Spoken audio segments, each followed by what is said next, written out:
smart IAS ফাউণ্ডেশ্যনৰ APSCৰ আকৰ্ষণীয় সফলতা 519 জন ছাত্ৰ ছাত্ৰী অৱতীৰ্ণ হৈছিল পৰীক্ষাত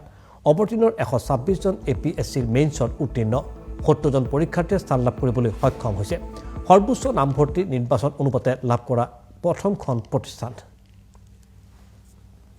আমি আপোনালোকক জনাইছো স্মাৰ্ট IAS ফাউণ্ডেশ্যনৰ APSCৰ আকৰ্ষণীয় সফলতা 519 জন ছাত্ৰ ছাত্ৰী অৱতীৰ্ণ হৈছিল পৰীক্ষাত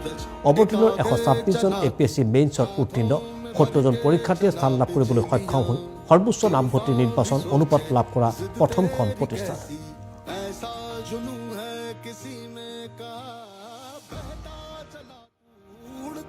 चला तू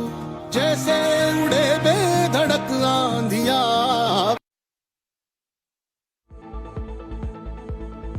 এটা ভাল খবৰ এটা ইতিবাচক খবৰ